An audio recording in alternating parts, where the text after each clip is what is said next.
Good morning, everybody. So I can see that some of you are still joining the meeting. So I'm giving you a couple of more minutes and then we'll begin.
All right, let's begin. So today's class is on eclectic reading. So before we begin any discussion on that, tell me how many of you read and what all are you reading these days? So tell me what all you are reading these days.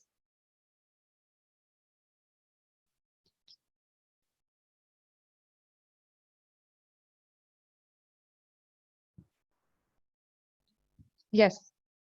Okay, newspapers. All right. What else? Which novels?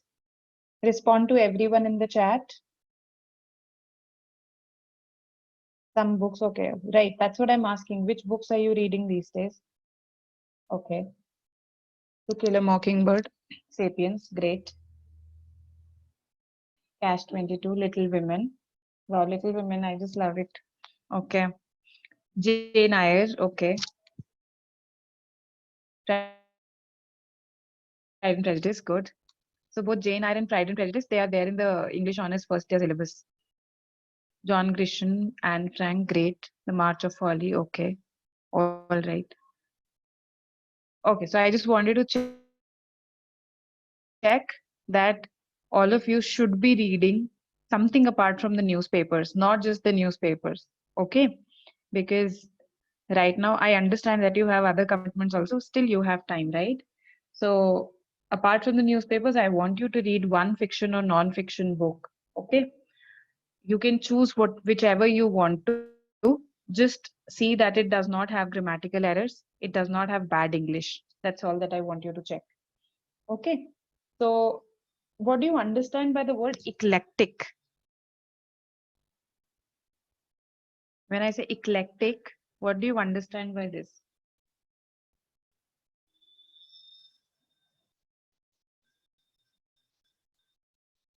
Okay, different, variety, varied.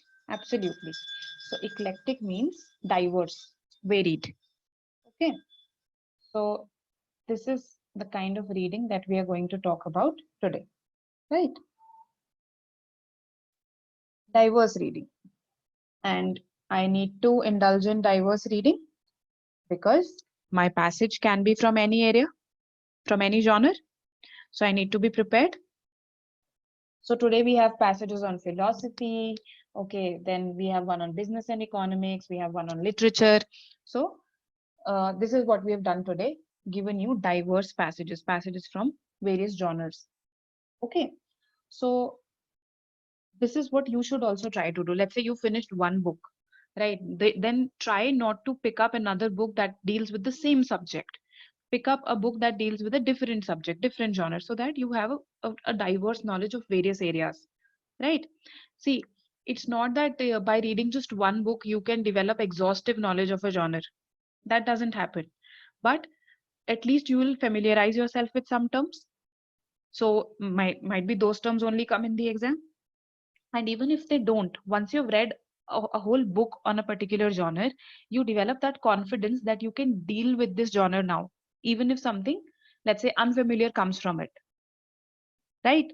So that's why I would advise you to read on all these topics that will be, all these genres that we'll be covering today, particularly business and economics,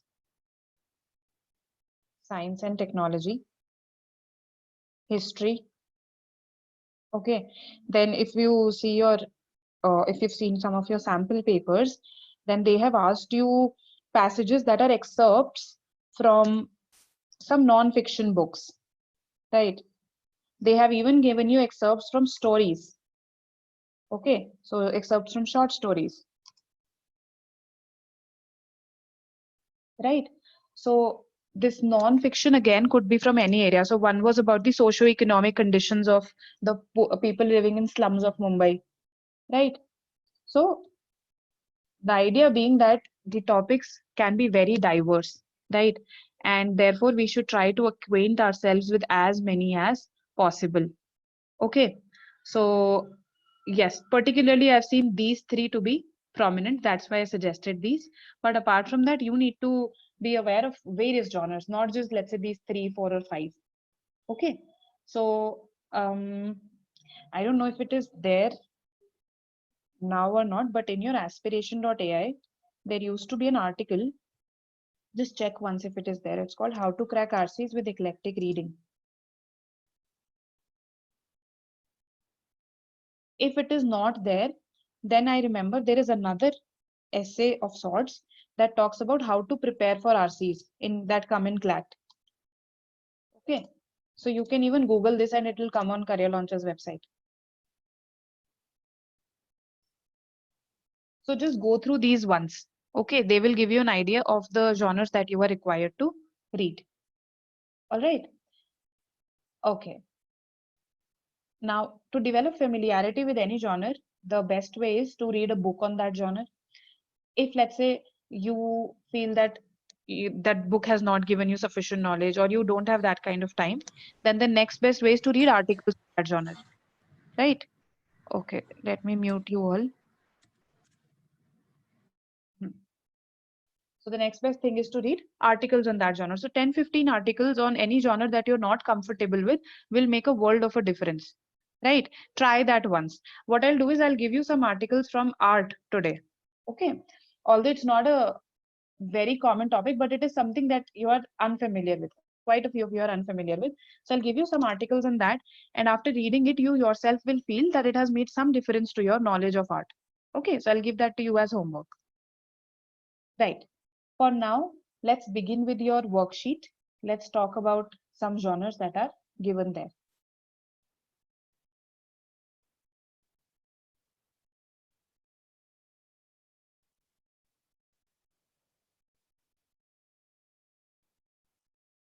So this is just a primary introduction on why eclectic reading is necessary for you, right? For fluency, for comprehension, for making connections, right? All of those things. Okay. Now we have a passage here, right? And it's based on philosophy. Okay. So I want you to read this. Okay. Give it some time. Don't worry about time today. Okay. Read it, understand it. And once you do that, then we'll come to the questions. Okay. Start.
Yes, Amita.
Okay, so has everybody read? Has everybody completed reading?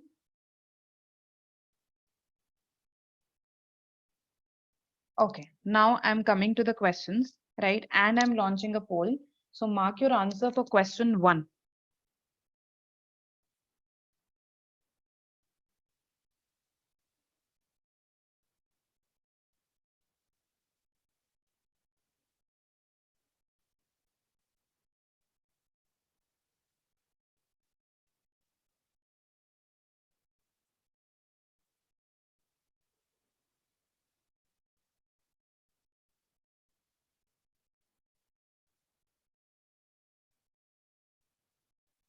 Okay,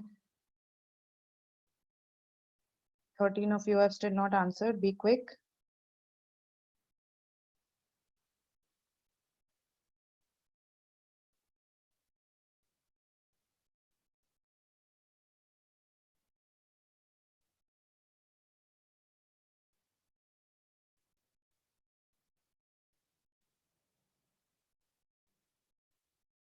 Okay, six of you.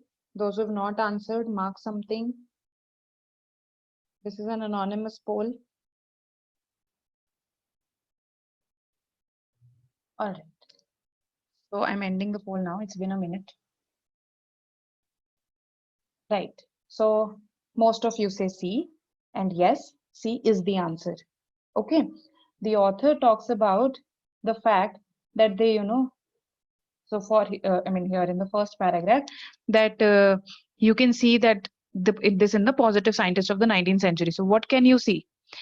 It is psychologically very hard to people to go through life without the justification and the hope provided by religion. So basically, he's trying to highlight that how necessary, how inevitable religion is in people's lives. Okay, it is very hard to go through life without the justification and the hope provided by religion. So that's why C will be my answer. Okay, so all your answers have to be strictly based on the passage, right? Not your own opinions. Let's see A, to trace the history of the belief. No, the paragraph is not about how supernatural things began, how the supernatural beliefs began. No. Okay, to highlight the curiosity in the supernatural. No, the main point that he's trying to assert is about religion. Okay, then there's no contrast provided. So that's why only C. If you have any queries, you can stop me in between and ask. Okay, otherwise I'll proceed.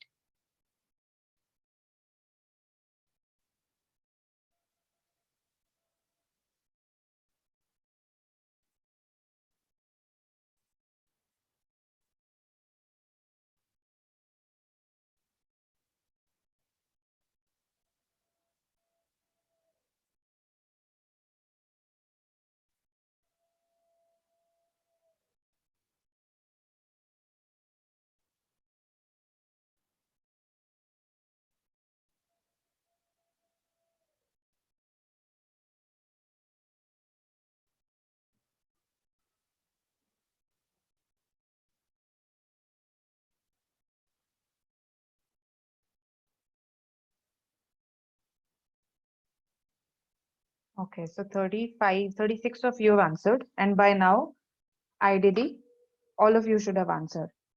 So giving you a few more seconds.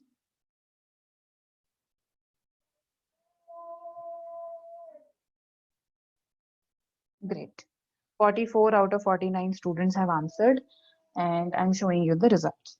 So most of you say B, then the next favorite answer is A, right? So let's see. A says to question the belief in materialism, okay, and inspire people to adopt religion. Does the tone of this passage appear to you like this, that the author is inspiring people to adopt religion? No, the author is not, exhorting, urging people to adopt religion. That tone is not present in the passage. Okay, so A cannot be the answer. B is the answer. Let's see why. Okay, so this comes from here, from these two paragraphs. Okay, second column, second and third paragraphs. So it says that money is, first of all, it says money is an instrument. In the previous paragraph, it stated that money is an instrument. It is not a value. But we need values as well as instruments. So just having instruments is not enough. We need both values as well as instruments, ends as well as means. I'm reading from second column, first paragraph. Okay. So then it says money can do a lot of things, but it cannot help you to reconcile to your own death. Right? And then in the third paragraph, and if you believe in money alone, then sooner or later you discover money's great limitation. It is unable to justify the fact that you are a mortal animal. Okay. And then it says that the more you realize this, the more yes, the more you try to escape the fact, the more you're forced to realize that your possessions can't make sense of your death. Right? It is the role of religion to provide that justification. So, and what are religions? Religions are systems of belief. So basically, having just money is not enough. That's what the first paragraph told me, because I need values also. Second, then the last paragraph told me that money's limitation is it can't make sense of your death. Religion, which is a system of belief, can help you make sense of death, can help you to justify death. So that means values will then hold more importance for people, no? Because they are helping us to reconcile with the fact that each of us will die. Okay, so that is why for question number 2, my answer is B, to show that values are more important to people than money, right? Because they need values as well as instruments, and it is a value, religion, that is helping them to reconcile with their death. Okay, then to create a compelling argument for believing in religion in the 19th century. Okay, is the author trying to do that? The author has discussed the 19th century in the first column. Then he proceeds to make a general discussion. This is not about the 19th century. Okay, all right.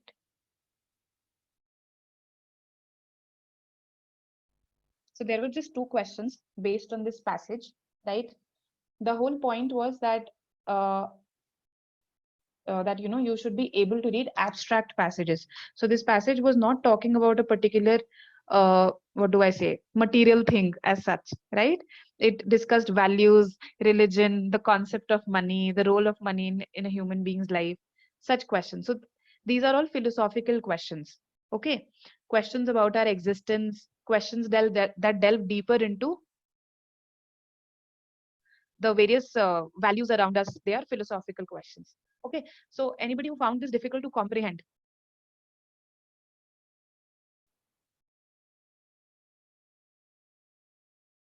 Okay, great then.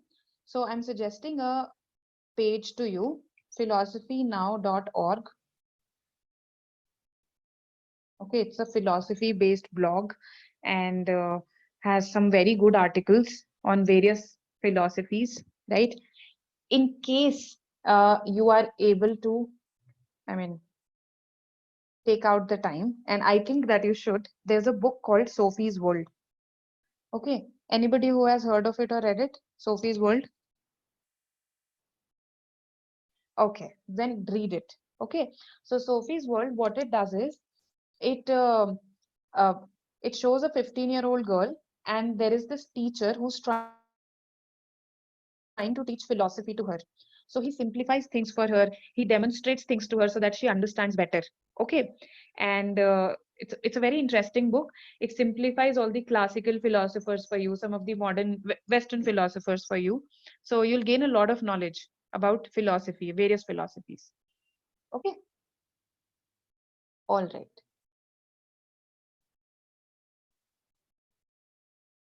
So your next passage is about management.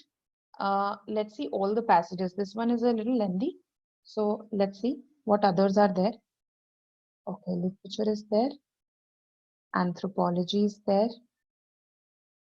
Politics is there. Okay, all right. Pretty lengthy this one also.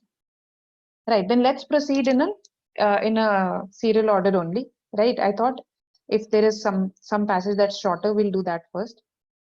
All of them are equally lengthy. So yes, this is a passage on management, right? And here you'll have very concrete facts, concrete things. Okay, so read accordingly and remember, you need to remember those facts that have been asked in the questions. So let's first see what has been asked in the question, because here there are around 4 or 5 questions. So the question stem says, how does the instance of the Japanese market question Vodafone's argument for economies of scale? So you can remember this phrase, economies of scale. Whenever this comes, read more carefully, right? So whenever our passage is lengthy, in fact, I do this for every passage that I first read the question stem. Okay, just this question stem that I just read, not the options. And then I proceed to reading the passage so that I know which areas I have to focus more on. Okay, then let's come to the next question. What is the biggest problem that the author foresees with Vodafone's mobile only strategy? Okay. It can be inferred that the author thinks Sarin's comment about waiting in case of the American and Japanese market's value to rise is okay. So, comment about waiting, fine.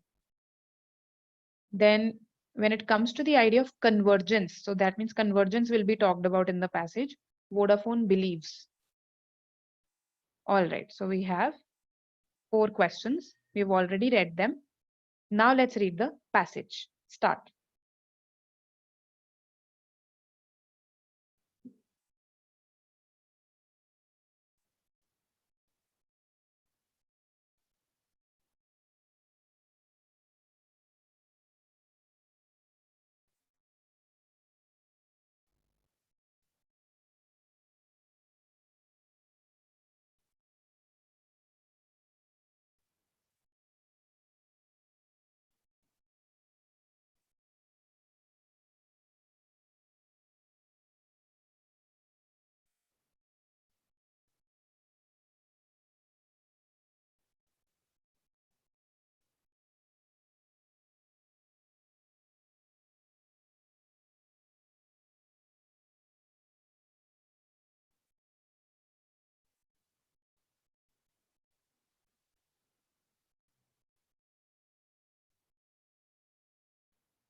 When you are done reading the first slide, let me know.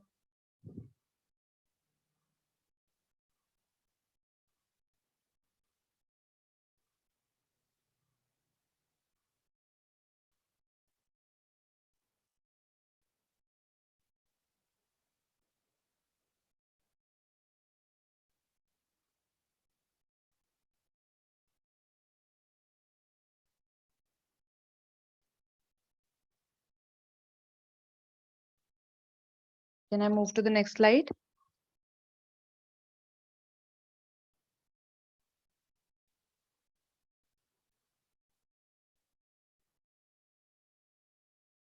Sorry.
Right. I think you should have read this by now.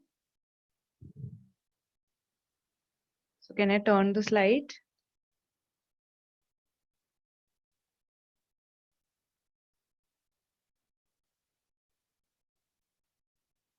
All right. So let's see. Question 3. 21 of you have answered. Others answer.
Okay, so 44 of you answered. I don't see any more of you answering.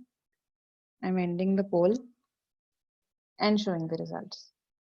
So most of you say A, and yes, A is the answer, right? Now let's see the other options. The 12 of you say C. It lost a lot of time trying to evolve these special handsets, by which time the competition had captured the market. Is it true or false? Had the competition captured the market by then? See, this second column, second paragraph. It says, and with 3 new operators due to launch services later this year, the Japanese market is about to become far more competitive. It is about to become far more competitive. It doesn't say that the competition has already captured the market. Okay, so that's why C is not true, right? Okay, let's see the other options. This is not given that it had to buy R&D from universities at a huge cost, so B could be outrightly eliminated. Anything that is not stated in the passage cannot be the answer. Then it had to lose its lead in the Asian market. Again, this is not given. Okay, that it lost its lead in the Asian market. So that's why only A. It had to create a special range of phones which did not save costs considering the market was limited to one country. Okay, so this comes from the first and the second paragraph, first and the second column. Uh, there are two big exceptions. right? This part. Read the third paragraph, first column, and then the second column, first paragraph, second paragraph. When you combine these three, you'll get the answer. Okay? Makes sense to everybody, I hope.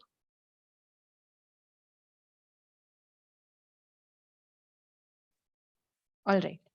Let's see this question.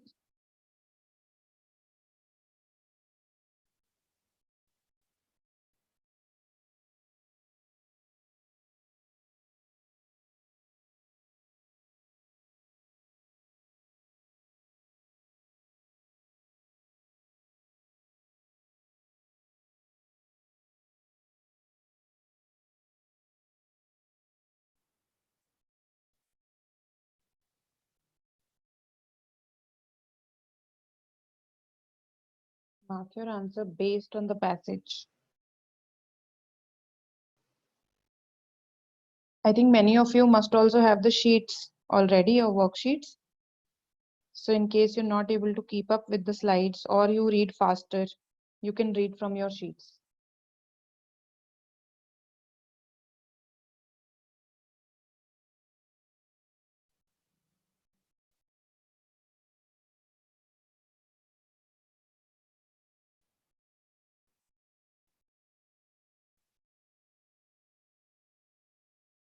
So ideally all of you should have answered by now, but only 38 out of 52 people have.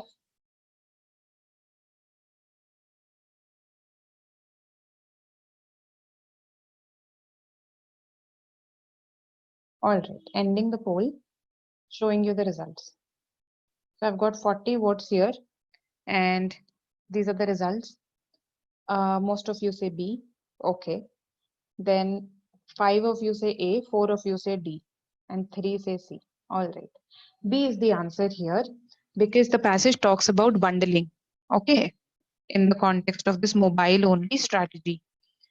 Uh, Convergence. Okay. Mm,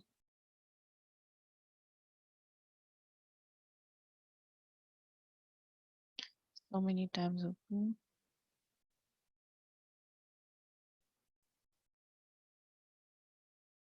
Yes, this part. Third column. It's mobile only approach. This is where we talk about the second pillar of Vodafone strategy, right? So here it says that today, beyond that, many operators are also gearing up to offer quadruple play bundles. Okay, if such converged bundles prove popular, Vodafone's mobile only strategy will leave it isolated. So other operators have started to offer bundling services. They're starting to integrate their fixed and mobile networks, offering special deals to customers who buy both services together, right? So if this takes off, then Vodafone's strategy will be will not be successful, right? So that's why my answer is sorry, B. A is not given anywhere that mobile phones are becoming redundant. Then C, again, the use of internet has not been talked about as such. Then D says developing markets are not so open. No, it doesn't just talk about developing markets in the paragraph that we have read. It doesn't mention developing markets specifically.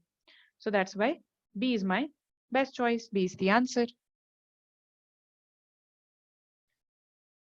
Okay, let's see this one.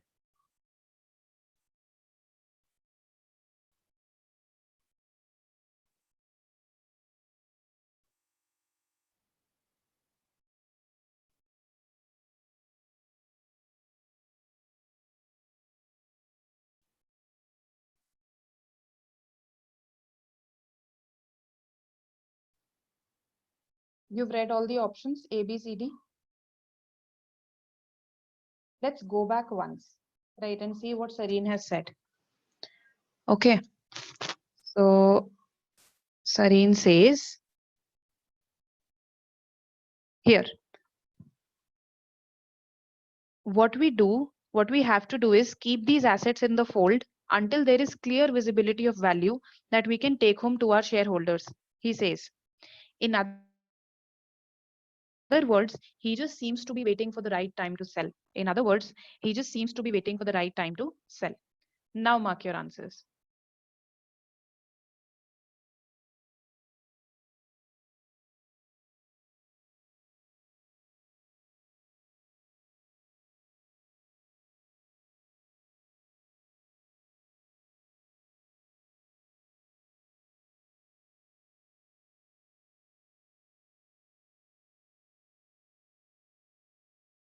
Okay, sorry. Somebody asked a query and I started answering. Yeah.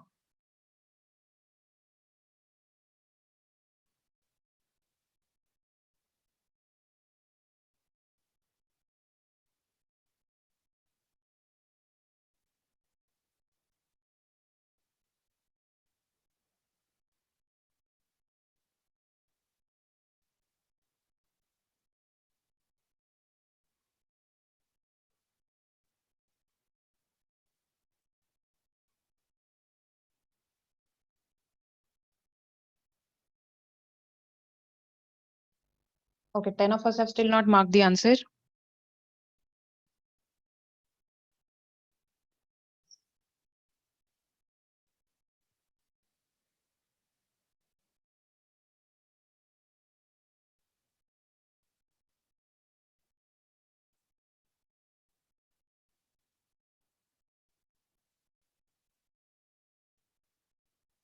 All right, let me show you the responses. So most of you say that it's a long-term strategy that might make a profit for Vodafone. Okay, then next favorite choice D. It's not a long-term strategy. All right, and others seem to be divided between B and C. See, B can't be inferred. It's nowhere stated that it is not based on adequate research, right? In fact, we do talk about some sort of analysis taking place. Uh, See, the board regularly reviews whether to keep them in the company's portfolio and has so far decided to do so, right? And he says that we want a clear visibility of value to the shareholder. So it's not that it's not based on adequate research. We can't infer that from the passage, right? Then coming to the next one, uh, this says that it is based on prejudice against these markets. Prejudices against these markets, again, can't be inferred. All of this is alien to the passage, not mentioned in the passage, right? So B and C will be eliminated. Now, uh, A says it's a long-term strategy and D says it's not a long-term strategy. So this is where the choice comes in. Is it long-term? Is it not long-term? Now, look at what he says, that we have to keep these in the fold until there is clear visibility of value that we can take home to our shareholders. In other words, he just seems to be waiting for the right time to sell.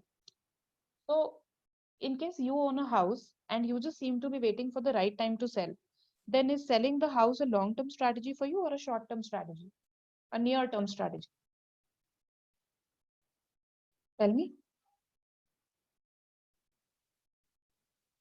Long-term. If I say that, the moment the prices increase, I'll sell my house, then it's not a long-term strategy for me. No, it's a near-term strategy. Okay. So that's why the answer here is not a long-term strategy. D should be the answer here. Okay. So, Kisna, see, it depends. I understand it depends that when the house is sold, you can't control that. So maybe I want a particular price for it. Okay. And therefore, I am just keeping it with me till I get that price. Now, it's quite possible that in the near term, I may not get that price, but that is the outcome. But here it is asking, what is the strategy? The strategy for me is the moment the prices increase, I will sell. So that means for me, it's not a long-term thing. It's a near-term thing.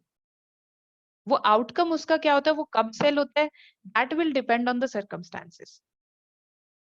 Okay, Kisna? It may, see, if in the near term you are not able to find a suitable price for it, okay, then you may revise your course of action. That okay, ab kya karu? I'm not getting the price that I wanted. So what should I do? You might review your decision. But currently, when you are just waiting for the right time, then you are not planning to hold this for years to come. जैसे ही prices ठीक होंगे, आप sell कर दोगे. ठीक है? So D is the answer.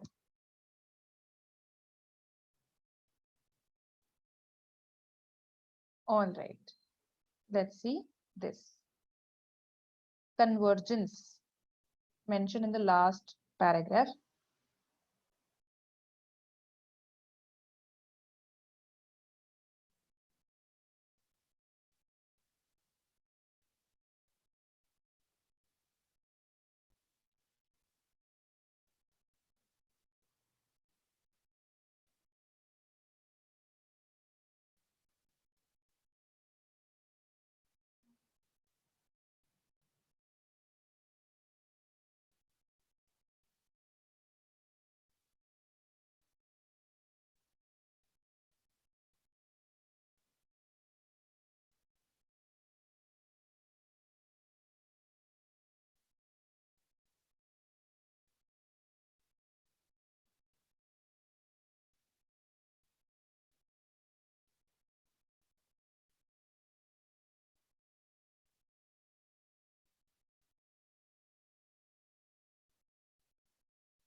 Okay.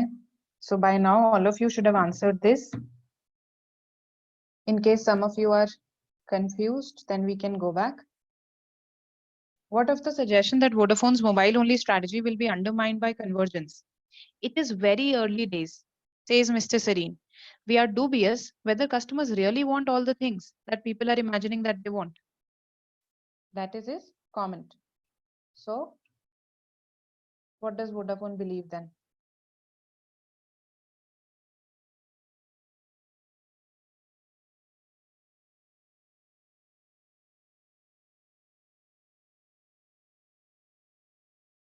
All right, ending the poll now. It's been 2 minutes. So, yes, 88% of you say B, and yes, B is the answer, as I just read the. Oh, okay. I didn't read your messages. I'm so sorry. Okay. So yes, in case, yes, let's say you're facing a problem in keeping up, you want to go back, okay, and I missed the message, then you have this sheet in your WhatsApp group. Okay, so you can open and pace yourself accordingly, right? Uh, okay.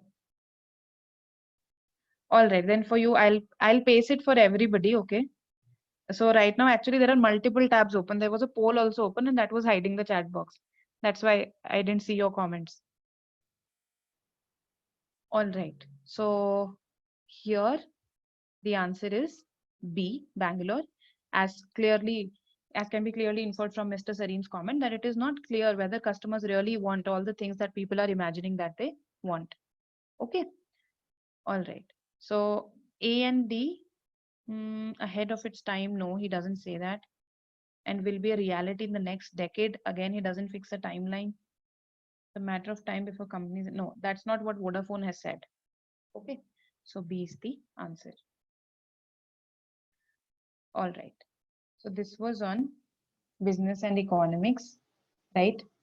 We had how many? 4 questions here. Okay. Now, if you see, if I try to break up the questions, question number 3, here you could eliminate and get the answer, right?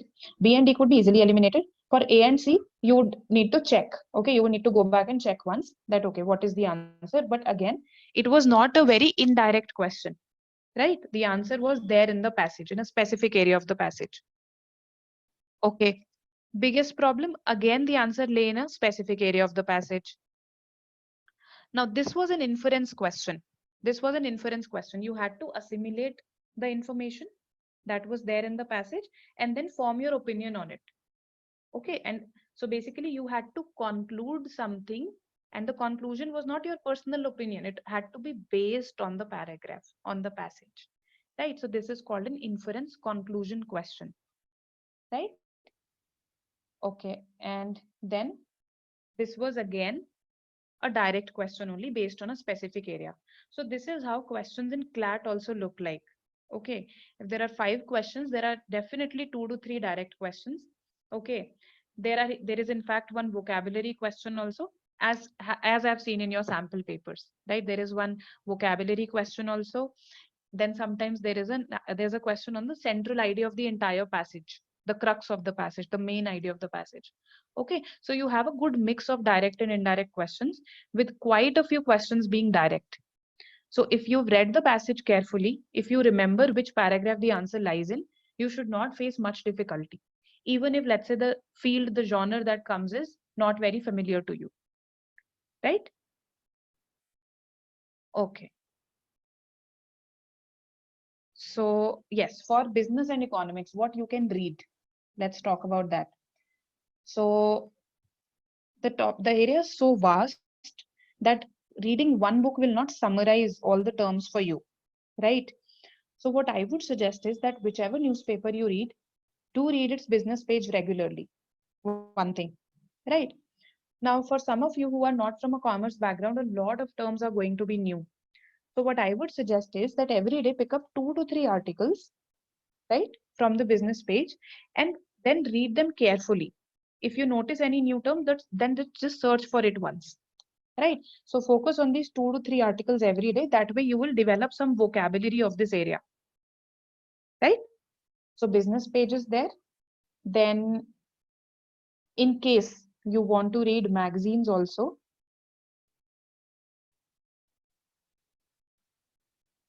Forbes is a good magazine. The Economist is a good magazine that will give you a knowledge of particularly these areas, right? Now, The Economist, yes, the newspaper Business Standard, definitely. It's a very good newspaper. I find it better than Economic Times. Okay. So, yes, in case you want to read a financial newspaper, that's a good one. For The Economist, only 2 to 3 articles per month, I think they are free.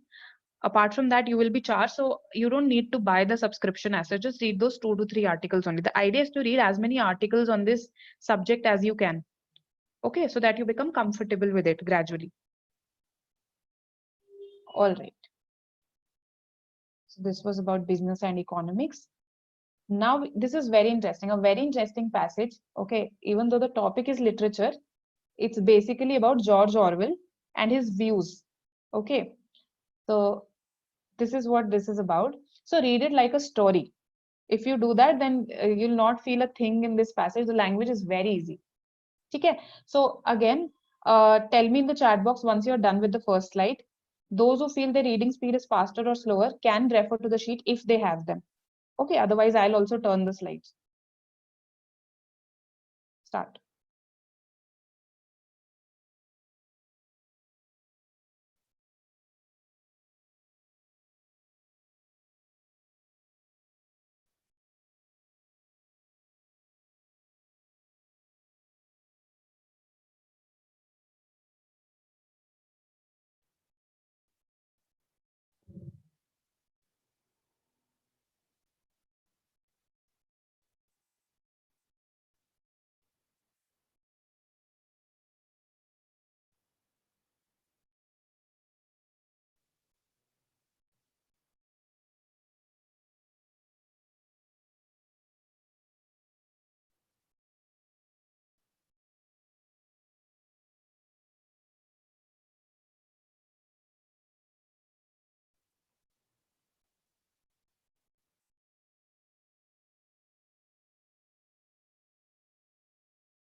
read the first slide?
Okay, done. All right. Let's go to the questions. Right.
Okay. So making a freelance journalist. Yes.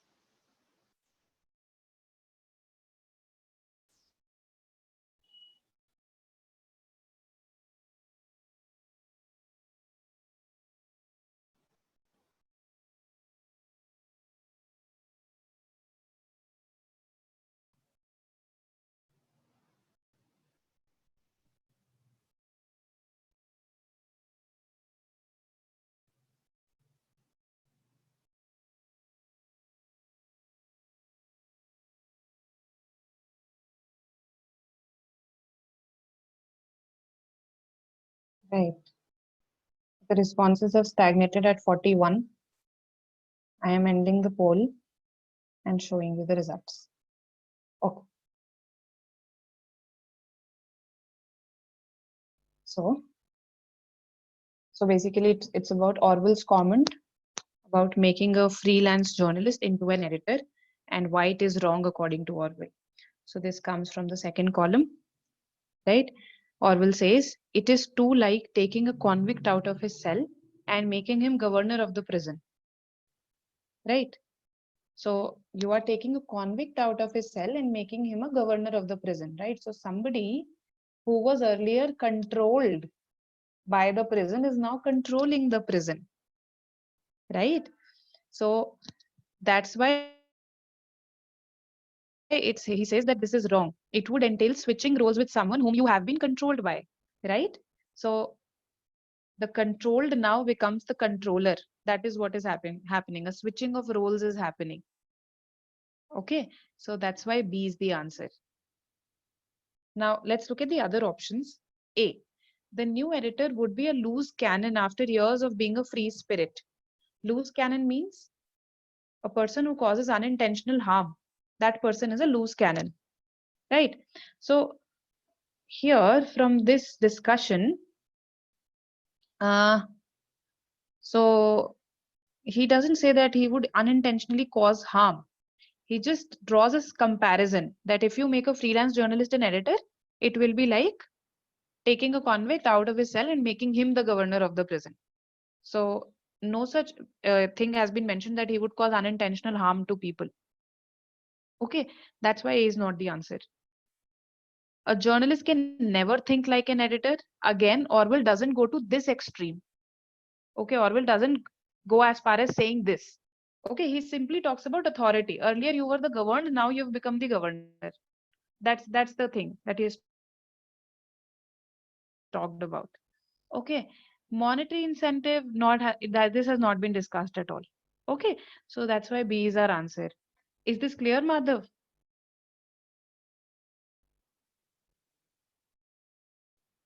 Okay, all right. So now what I'll do is I'll just wait for a few seconds for you to read the options and then I'll go back to the passage, right? Because some of you are requesting that.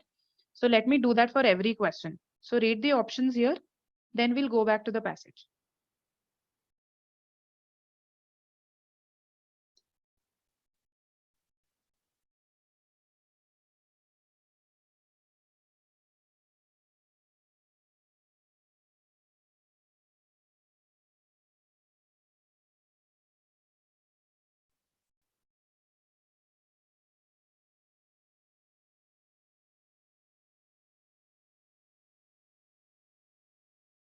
Okay, so going back to the passage now.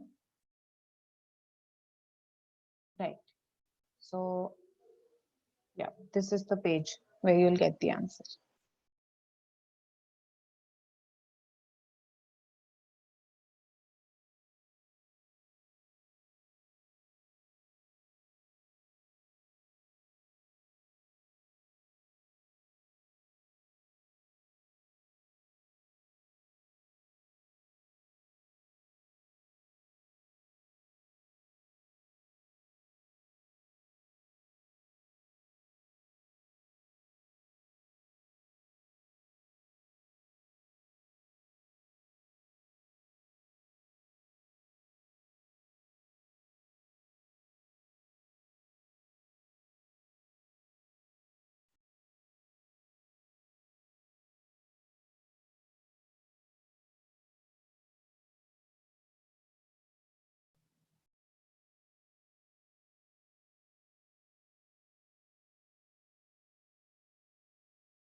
Okay, the responses are stagnated at 40. Uh, Others also mark quickly.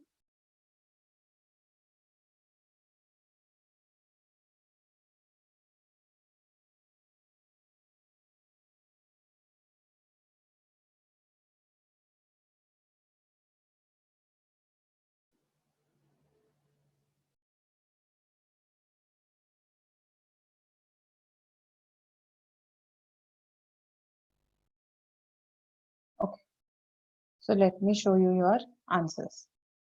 47 of you marked out of 52.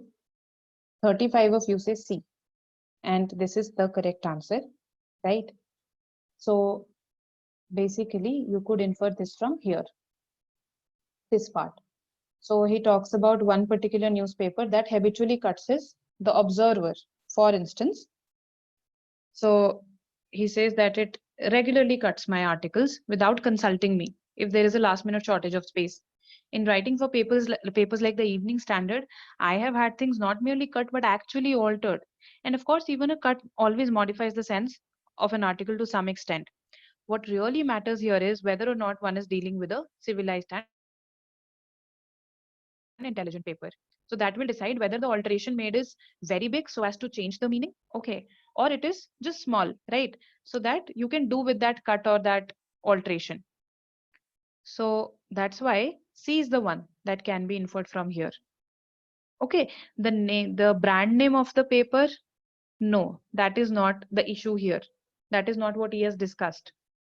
Okay, then intelligence will distract the attention of the reader. The reader hasn't been discussed at all. Again, an intelligent paper would add additional points. No addition has been talked about.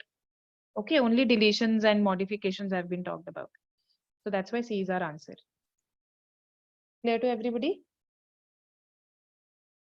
Okay, so this was an inference question, but the options were easy, so you could eliminate. Although it was not a direct question, but you could eliminate here. Okay, then this one, yes, this was a good inference question. You had to make sense of the comparison that Orwell had made. That why has he made this comparison of convict and governor with that of a freelance and editor? So this was a good inference question. Sorry. Yes, a good inference question. Inference, but easy. Let's see this one. Okay, so now again read the options, then I'll come back.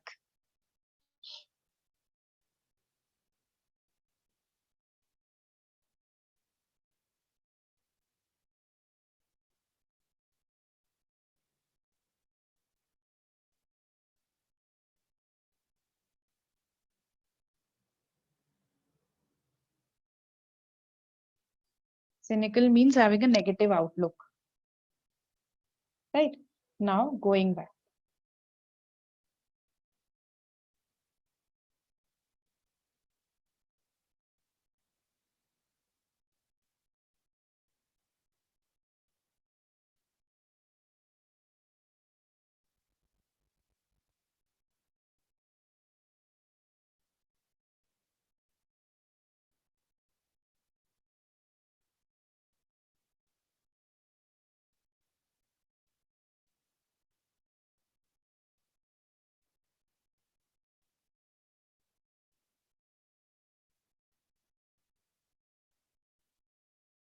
Okay, I hope you've read the context. Now going back.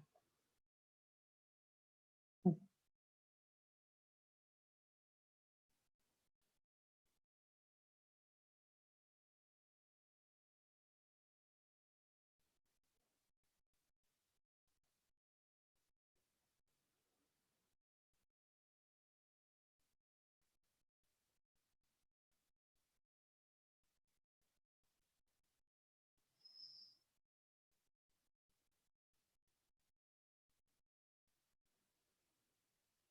Okay, 10 of you haven't responded. Be quick.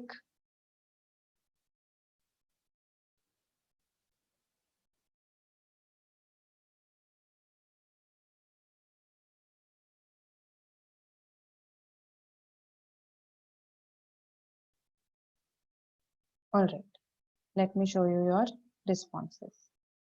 So most of you say B, good. Then second best choice is A, sense of humor. All right. And C, cynical towards teaching creativity. Okay.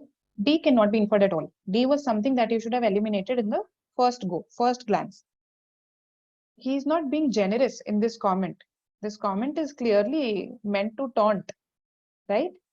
So D could be eliminated. Now, why C not the answer? Cynical towards teaching creativity. Because he is not entirely cynical about it. In this paragraph, column 3, para 2, he says, sure, JB Priest, if Bernard Shaw or JB Priestley offered to teach you how to make money out of writing, you might feel that there was something in it. That because these are renowned authors, so if they teach, then it still makes sense. But if somebody who is not even famous for his writing is teaching writing, then that is just hypocrisy. That's what Orwell wants to say here. Okay. So that's why he's not entirely cynical towards teaching creativity. He just wants it to be from a credible person, a credible writer. Okay, so C is eliminated. Now, between A and B, is he simply making a humorous remark or does he mean to criticize those people who make these claims that we will teach you writing? His intention is to taunt them, to criticize them. Okay, and when he says a bottle of hair restorer from a bald man, that means that the claim that this man is making is obviously exaggerated, right? So that's why B is the better choice. It's not just meant to, humor you, to please you. It's meant to taunt them, taunt such claims. All right. Next question.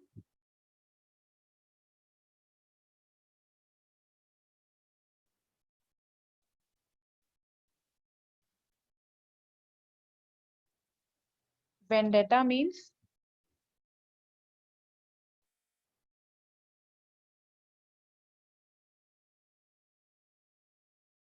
right, revenge. Okay. Then choleric means irritable, ill-tempered. Correct. So now that you've read the options, I'm going back to the discussion on reviewers.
Okay. So now I hope you've read this. Now I'm going back.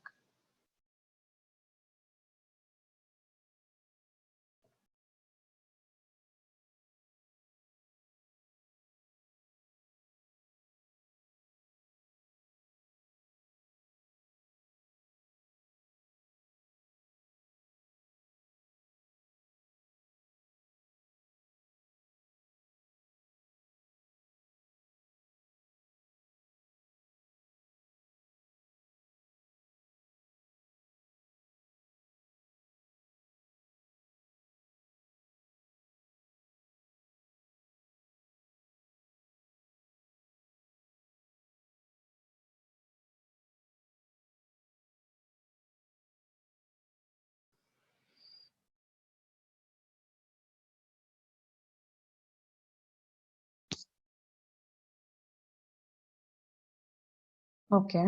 42 of you have responded, 10 of you haven't.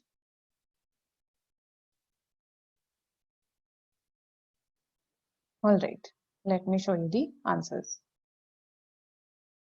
So 20, that is 47% say D, then 10 say B, 8 say A, and 5 say C. So he says that the reviewers are awful. I prefer the ones who are, let me just read from there only. Yes. I prefer the ones who lose their temper and call one names. So that means they are irritable. To the silly asses who mean so well and never bother to discover what you're writing about. That means they are lazy. So the answer is D. Okay. Now, failed authors with a vendetta, that is nowhere implied. So A shouldn't have been marked. Okay. Incompetent and frustrated. Okay, frustrated I could see, right? Incompetent part, again, I couldn't infer. They are simply not bothering to read what you're writing about. It's not that they're not able to comprehend it, okay, or lack the skills for criticizing it. So that's why B and C will be eliminated. Okay, the answer is D. All right. So if we look at the last two questions, this one again is an inference question, not a direct question. So this passage had quite a few inference questions, conclusion questions where you have to derive something, right? And A and B were close here, but again, you could eliminate. The criticism came out strongly. It was a tone question, that what is the tone of the author when he utters this line, this sentence. Okay. Then most reviewers to be, again, this is an inference question, and some, I agree that here it was mainly about elimination. Otherwise, you could feel that B and D, okay, both look likely, but then you had to choose the better of the two. Okay, so moderate level question, I would call it. Right, 11th.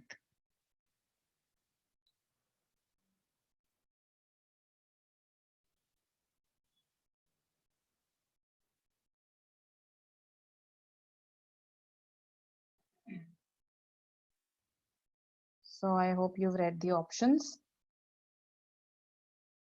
Now I am going to the window pane sentence.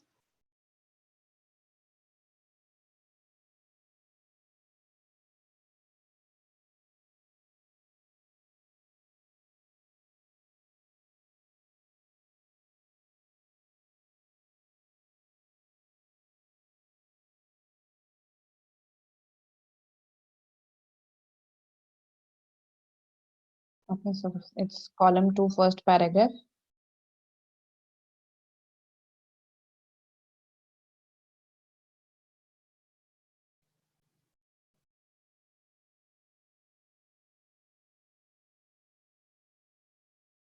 Okay, so coming to options again.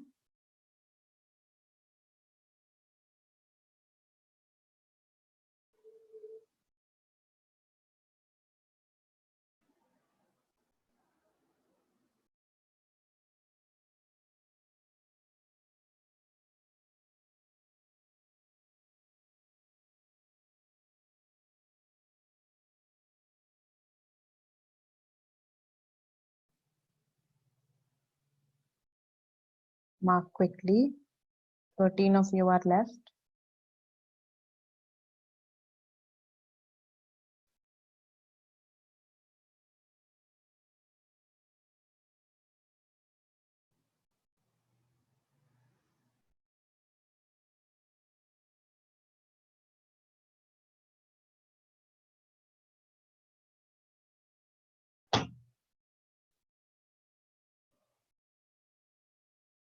Okay, so 42 of you have marked so far. Let me show you the responses. Now, when he uses the phrase window pane, what is he trying to convey? So basically, yes, it's again, he's just echoing what Morgam said. So what did Morgam said? That these clothes should be appropriate but unobtrusive. They should be, see this. That good prose should be like the clothes of a well-dressed man, appropriate but unobtrusive, right? So appropriate means that it should serve its function, unobtrusive that it should not come in the way, right? So let's see which option matches that. A can be rejected. Hospitality hasn't been discussed, right? No discussion on hospitality. Okay. Then forward looking, it just says that they should be functional and unnoticeable, unobtrusive. Forward looking is not indicated. Similarly, exchange of ideas is not indicated.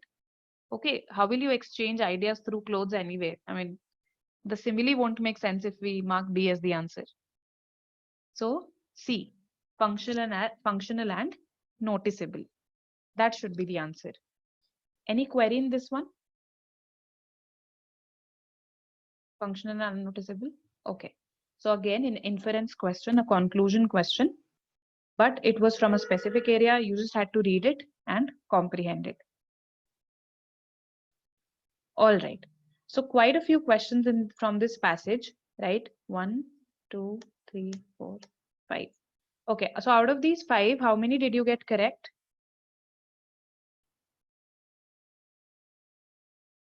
Good. Okay.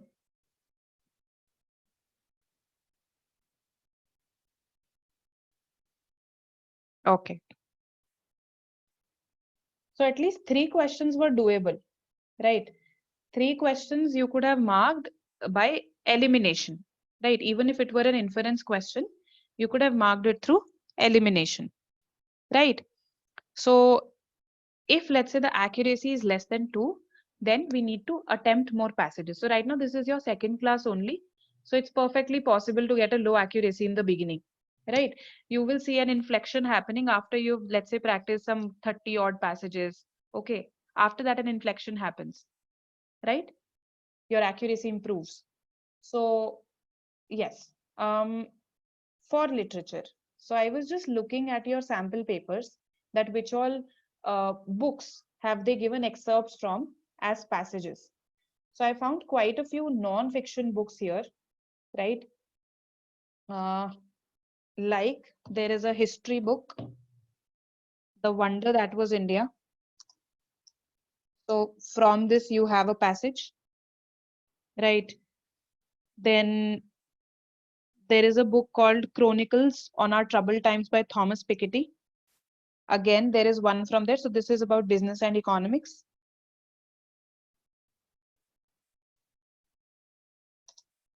On our troubled times. Then after that, there is one by Random House, a book by Random House. So this is about the condition of people living in Mumbai slums that I was telling you about in the beginning. Behind the Beautiful Forevers. That's what the book is called. Life, Death and Hope in a Mumbai Undercity. That's the whole name. Okay. So you have very diverse non-fiction sources also, right? There is one on social, again, another on socio-economic issues. So this is about transgenders, a people's history of heaven.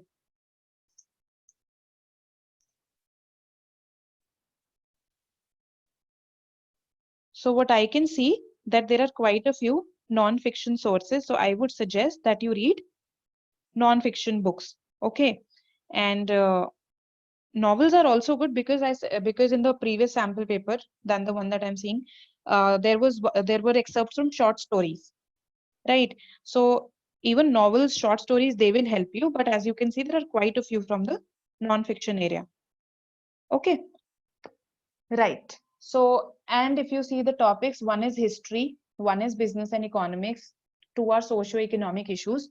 So again, something that I already told you in the beginning, that these are the areas from which your passages are framed. Okay, so for literature, non-fiction books,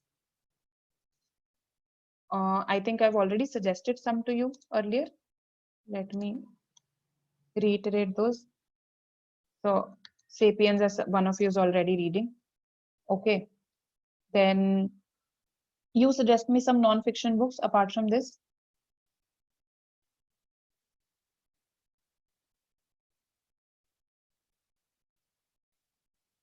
Okay, for economics is there. That will help you in business and economics as well. Freedom at Midnight. Okay, good book. The Power of Habit, again, mix of psychology and gives you case studies from various areas. Right. So, yes. So basically, the idea is that you have to read books. Okay. Your passages have been in excerpts from books also, non-fiction books particularly. Okay. And in fact, reading George Orwell also will help you. How? Because it will help you in your politics passages. So, Animal Farm, 1984, right? So these were two of the most popular books by George Orwell. Reading them would help you. Has anyone read them? Any of them? Great. So it'll help you to visualize how USSR functioned, that how it was based on the communist ideology, but what was actually happening in reality. It'll help you to appreciate that. And it will make you aware of the perils of having a totalitarian government, a government that has control over each and every aspect of your life. Okay. So this will help you even in your politics related passages, in forming your political views also. So yes, you can start from his books only. Okay. All right. Apart from that, I haven't seen very flowery language as such, even in your literature based passages. The language is very simple only. Okay, just like we had here. Okay. Any questions so far on what we have done?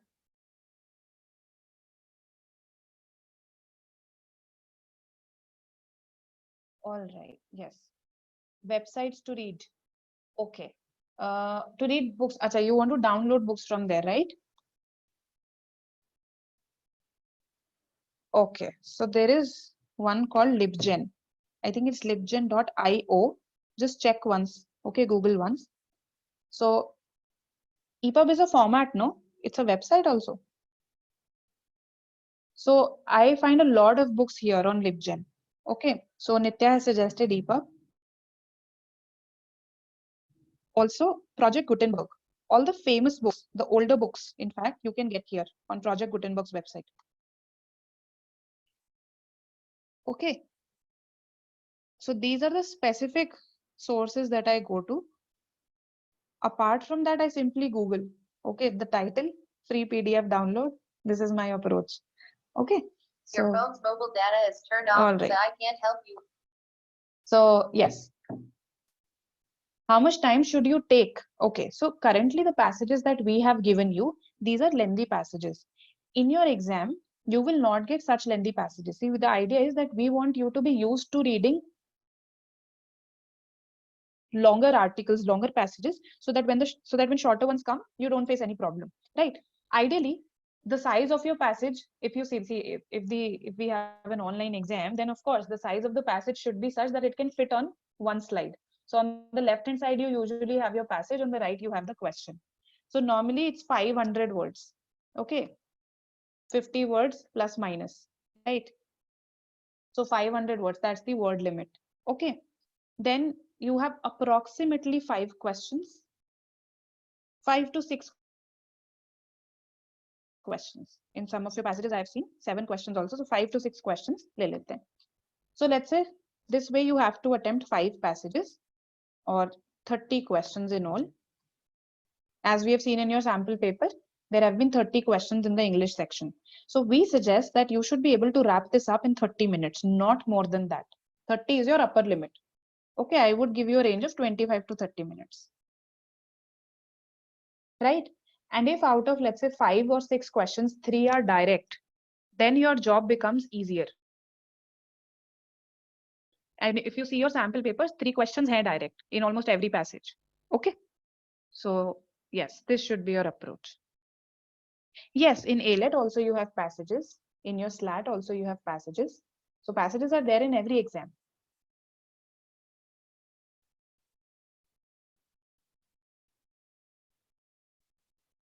More than one passages, that's what you were saying.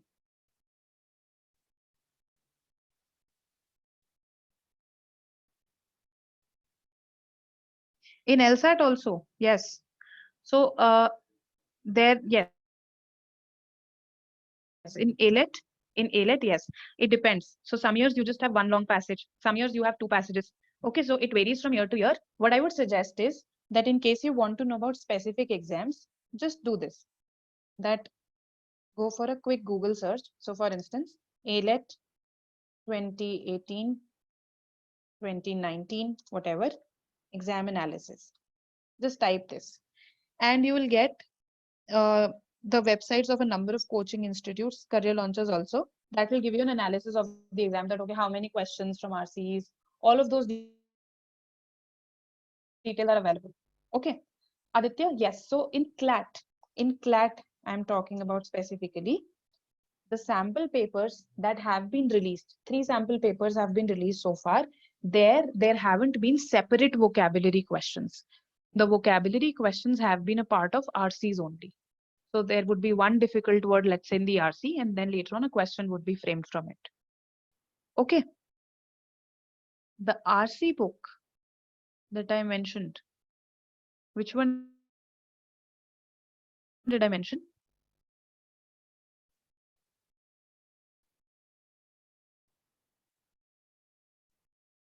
Did I mention any reading comprehension book in the beginning?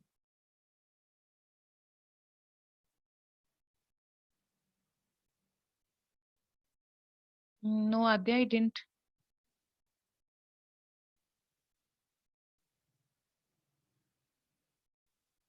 Okay, all right. So we have an anthropology passage and a politics one. Somehow they haven't really copied it well, converted it well. Mm, some of the lines are not clear. So we'll not do passage 5 then, right? We will rather attempt the one based on anthropology. What is anthropology?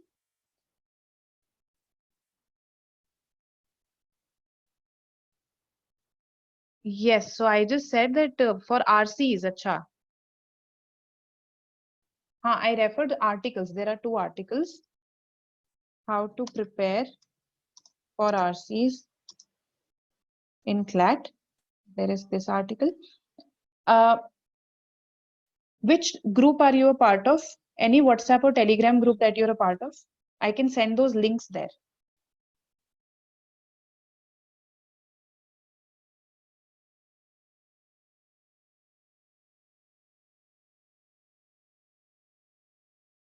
Okay. So, no, LST for CLAT is a channel. I can't send messages there. Any centralized Telegram group that you're a part of? RC is reading comprehension passage. Reading comprehension passage. This is the second class, Bharti. For reading comprehension passages, this is the second class. Okay. So separate groups may ho. All right. So what I'll do is I'll send a link here only in the chat box at the end of the class. Okay. Because I am not there in all these different groups. Right. For now, let's read this. So anthropology. Yes. So you say the study of society. Then how is it different from sociology?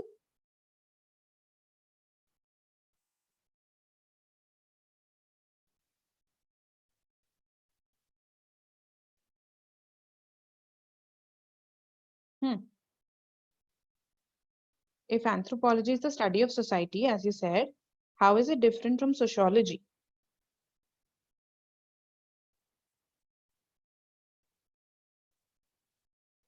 Okay, study of human evolution, correct. So the focus of anthropology is on how human behavior, human beings have evolved over time. Okay, and yes, as Vrinda said, sociology focuses on the behavior of society, like the collective behavior, how they behave as a part of society. Whereas here in anthropology, the focus is on the evolution of human beings, right? So that's the difference, right? One focuses on the human, the other focuses on the society. Okay, anyway, anthropos means human. Okay, so you study them from a biological and physiological perspective when I talk about anthropology. the focus is biological or physiological. In sociology, the focus can be historical. It is primarily historical. Okay. So here we have a passage on mummies. Okay. Because I said that the focus is biological also. So how would you track evolution? By looking at mummies and everything. So here we have a passage in that. Interesting one. Let's see it. Okay. Do you want to see the questions first? So, okay, no. All right. Anybody else want to see the questions? Or should we read the passage? Okay. So osteology is the study of, then the word twisted. See, now we have a question that is based on a word, not really a vocabulary question, but why has he used the word twisted? That has been asked. Then creepy fields to work in. So we have asked you the meaning of a phrase. What does this mean? What factors influence preserving the mummy? So direct question. Which of the following statements is true? Probably direct, probably conclusion. What aspects does the author analyze from the mummies? Again, it is probably direct, probably conclusion. So these are your questions. Let's focus on preserving the mummy, creepy fields, twisted, osteology. Now let's come back. Let's start reading.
Let me know when to turn.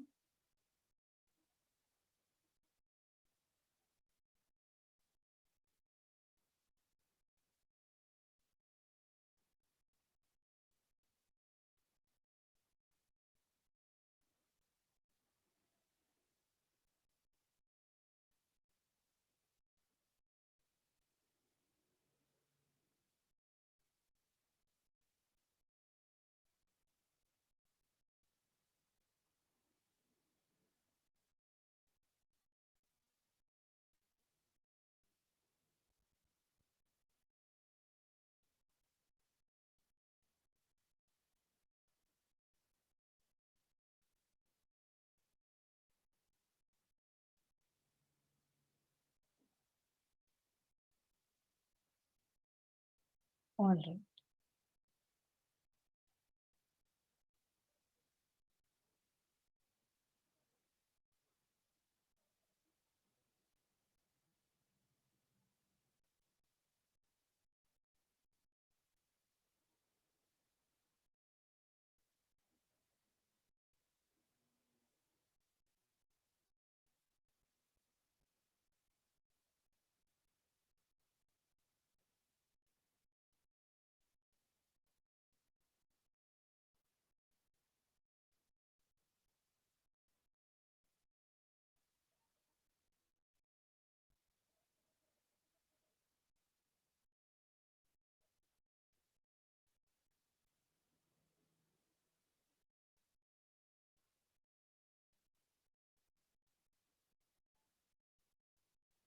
What is a bog? Yes, they have been thrown in a bog. So what do you think a bog would be? A swamp, a marshy area.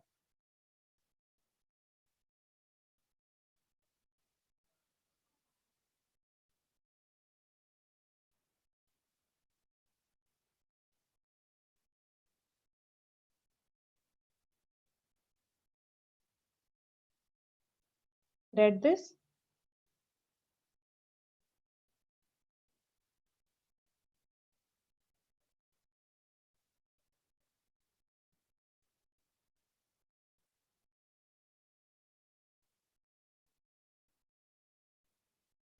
All right. So let's see now. Osteology is the study of.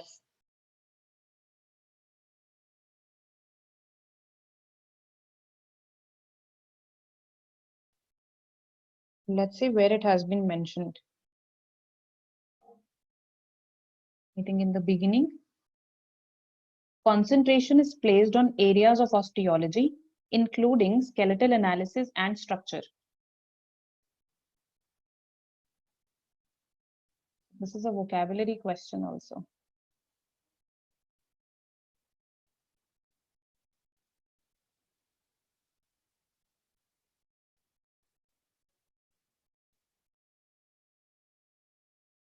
Okay, 37 of you have responded.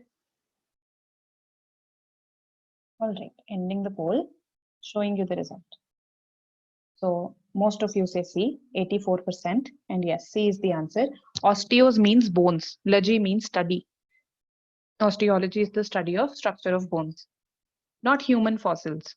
Okay, what is the study of human fossils called?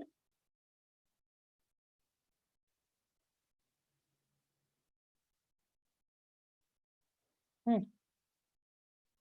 Paleontology, absolutely. Okay, what Ross does in Friends, that is paleontology, study of fossils. Okay, 13th.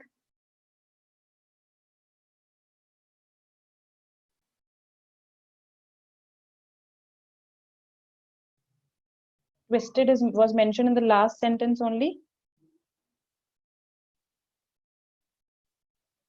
You want me to go back? Then I can show you. It's nature's twisted way of helping us understand past and future life.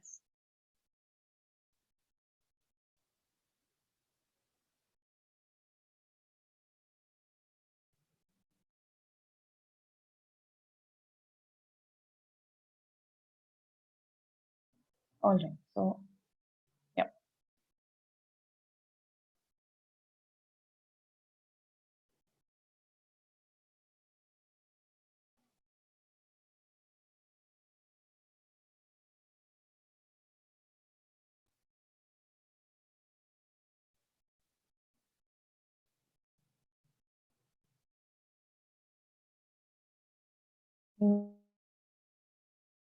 No, you can't change your answers after marking them. In the exam, you can. All right. So, here, these are your responses. The author uses the word twisted to indicate what? Okay. So, 17 of you say curiosity. Okay. So, is it curiosity? Let's see. There may be some type of supernatural force in which nature purposely preserves the body. So those scientists of today have something to study.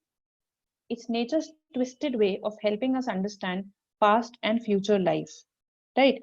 So there's an element of mystery here, isn't it? An element of mystery comes out of this. So you tell me, then what should be the answer? Should it be curiosity? Should it be surprise? What should it be? How many of you say surprise? 12. Hmm. Which is the better choice out of the two?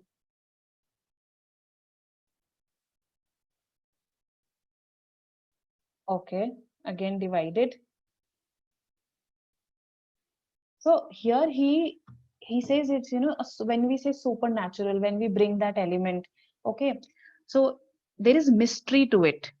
Okay, so curiosity, When something is mysterious, you are curious to find it out, right?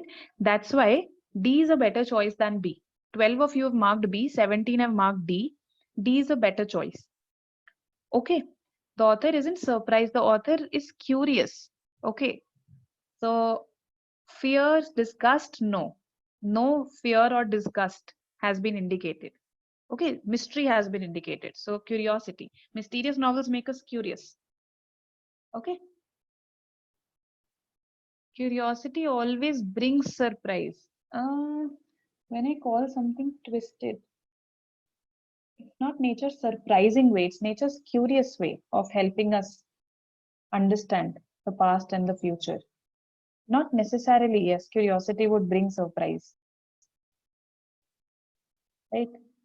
So, there may be some type of supernatural force. That means the author doesn't know about it, the author is eager to find out. There is some curious element here, not necessarily surprise. The author is not surprised कि nature ने save कर लिया. Okay. So it's not that we weren't expecting nature to do it and nature did it. No surprise here. So that's why D.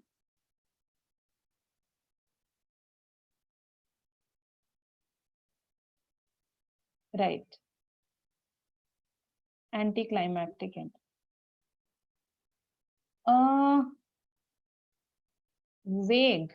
See, basically, we had to judge the tone of this sentence, Joshua. Okay, these are tone questions. You will have classes on types of questions, right? Where we talk in detail about direct questions, inference questions, main idea questions, tone questions. So, in these tone questions, no, what you have to do, you have to see what are the kind of adjectives that the author is using. Okay, so when I say supernatural, right, when I say supernatural, so something that is not natural, right, then he says, he feels very curious that, why did this happen? He's asking questions. What if nature acted as a silent influence on that particular culture? So he doesn't have answers, but he seems curious to explore these answers, right? So I would not say that it is vague, it is just asking you to bring out the quality out of these lines. Okay, so the adjectives, the tone, as in the questions that have been used, they help us to know that, okay, the author is curious. Okay, so that's why. Okay, I didn't find this vague. All right, now read the question carefully. It is asking you the meaning of this phrase. Creepy fields to work in the context of the passage. So read the options.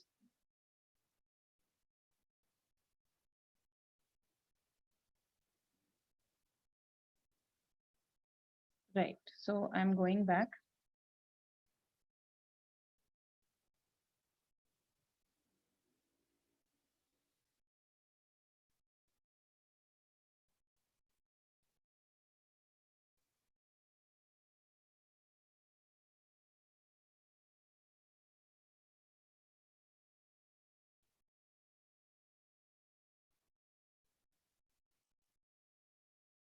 Permeating is spreading in a way, seeping through.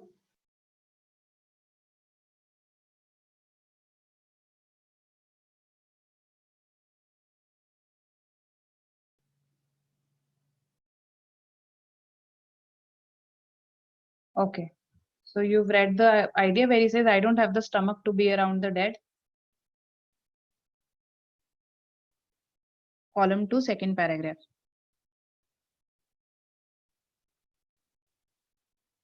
Okay. Going back. Now answer this. 37 of you already answered. Others.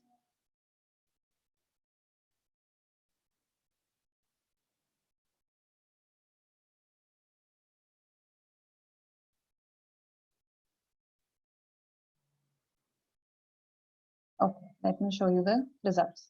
Most of you say C. Good. C is the answer. So 90% of those who voted say C. Now D. Slow to work. No, he doesn't talk about the pace at all, right? Permeating enthusiasm, or fully spreading enthusiasm, you would call it creepy. No, A can't be the answer. One of you has marked this. Okay. Any other query? All right, great. What factors influence preserving the mummy? So I think this you can answer even without going back. Let's see.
Okay, 36 of you have answered. Be quick. One word options.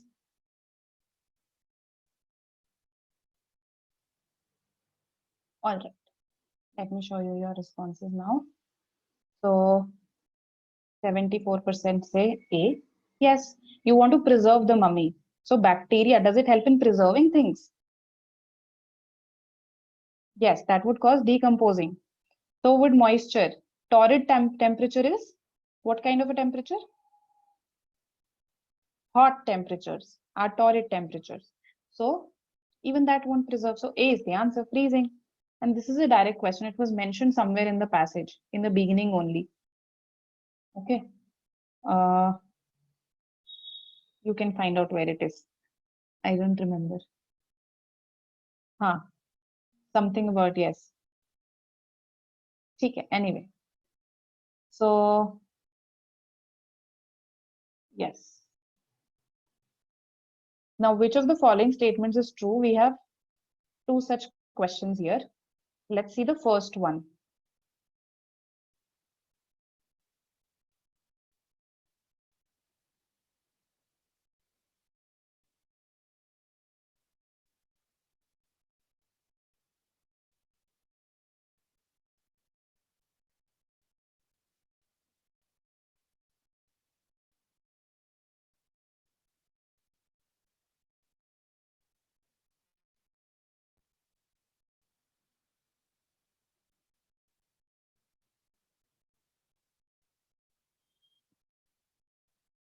Okay. So empathizes, we understand the meaning. Prognosticate means to predict. Then myriad means varied, a variety of. Loaths, to hate. Okay. Now let's discuss each one by one. The author empathizes with the people thrown in the bog. Do you think that when the discussion about bog is there towards the end, do you feel the author is empathizing with those people? He's just looking at it from a scientific perspective. He's curious, not empathetic. Yes, he only describes it. So A can be eliminated. Now, once you eliminate A, acha, this is not that kind of a voice. The author predicts that the mummies would evoke a new thinking for the future generations. Does the author say that they would lead to a new thinking for the future generations? Evoke a new thinking, giving a new direction of thinking. That is not something that the author has said. Acha, from which sentence? Madhav and Ananya? I think you are coming from your column 3. That makes me wonder if the people of today could be discovered 5,300 years into the future. Right? Is this the one? Yes, column 3. Right. So he just says that he's wondering if the people of today would be, discovered by people 5,300 years into the future. Okay. So he's just looking at this possibility. Is it possible that we can be discovered 5,300 years into the future? But is he saying that this would evoke a new thinking for the future generations? It would be so impactful that it would evoke a new thinking for the future generations. He's not predicting that, no. He doesn't go that far, right? So that's why B is not the answer. So normally students narrow down to B and C only. Okay. As most of you, your answering pattern also shows me. But B is a little extreme. The author simply wonders कि क्या हम discover करे जा सकते हैं 5300 years into the future. That's it. Okay. Now, the mummies force the author to introspect about a number of things. So when he talks about the mummies here, that made me wonder. Let's come to column 3 only. Right. So he's discussing this, that a group of hikers, they stumbled upon this mummy preserved safely in a glacier. Right. So now he starts wondering a lot of things. Right. He first talks about, well, will we be discovered in the future? Then what life was like so long ago? What if electricity were discovered earlier? Okay. So all these things. So he's wondering about a number of things. Right. This discussion on the discovery of mummies in the glacier produces a digression in his brain. He starts thinking about a number of things, right? So C is our answer. D is not the answer because the author just can't be near them. It's not like he loathes the concept of mummies altogether, right? So C, a better answer choice. Now let's see 17th.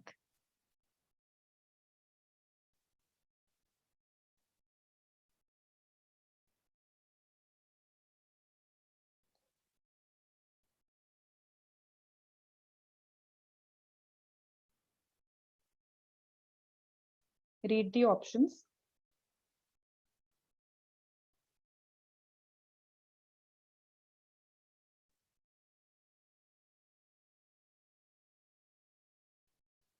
Two, I definitely know. I have just read it for you. That two is something that he is analyzing from the mummies. So option D is eliminated, right? Then let's see the latter two, 1 and 3, the other two. So this he discusses here. Read this information, last para.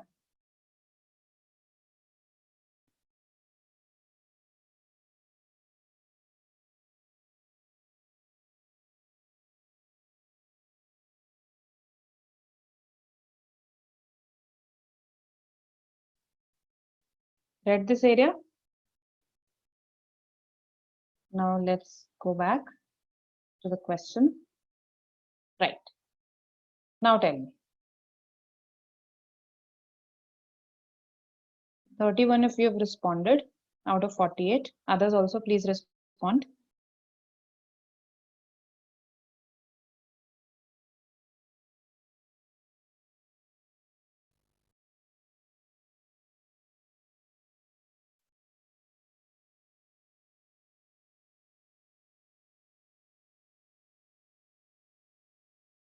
Okay. Most of you have responded. I am ending the poll now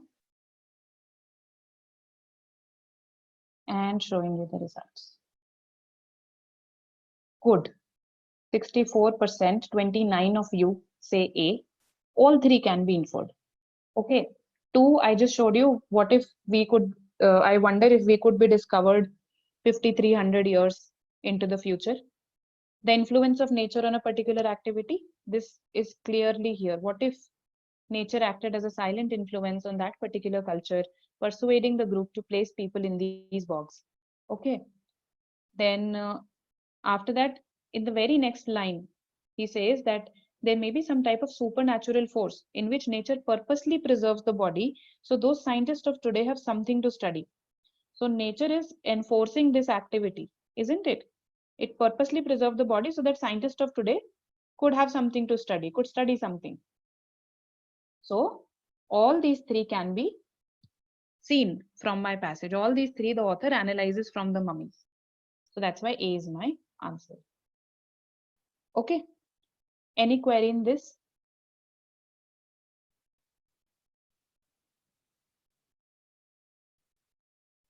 All right then. So this was an anthropology passage. Now You can read such passages, such articles from the Scientific American. There is a website, the Scientific American, that will have some of these. And apart from that, yes, Sapiens is a good book if you want to know about the evolution and also the history of human beings' development. So it will cover anthropology, history, and sociology. Okay, these three areas. Yes, art passages. No, yes, I'm just copy pasting them here in your link.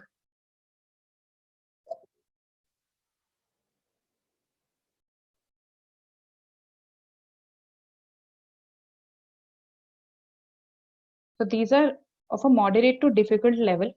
You'll need some concentration while reading them, right? So,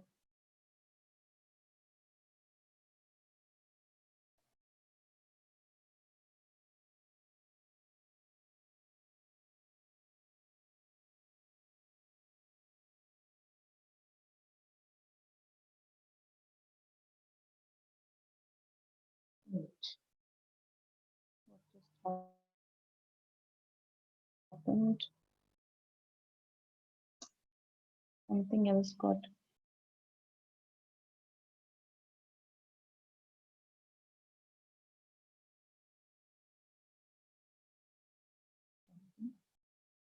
Mm.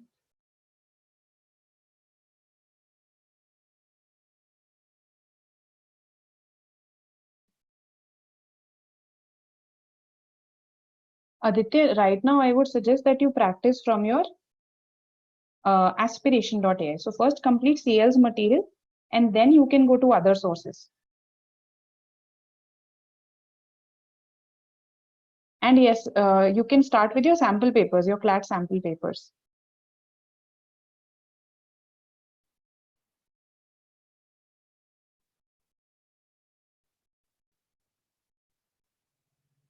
So most of these passages, I mean, two of these articles, they are from this website called Eon. Okay, a very good website again in case you want to read some difficult language articles on varied topics, economics, art, literature, work, all these areas. Okay. Um, See, ideally, I would suggest that you wait for your class on types of questions. Once that class happens, no, you will get to know how to tackle various each question type, and then it becomes easy to attempt passages. So ideally, I would ask you that. But yes, you can start practicing some passages. So why not go to the aspiration.ai and start practicing some tests? Okay. So that's what I would suggest should be the starting point. Okay, the easy level ones that are there, the beginners passages. Which website? Aspiration.ai, your SIS portal.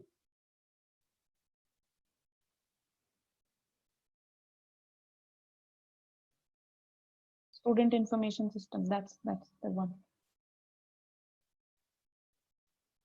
Okay. Any other query? I've the sources that I've suggested you have easy, moderate, difficult, all types of articles. Okay. So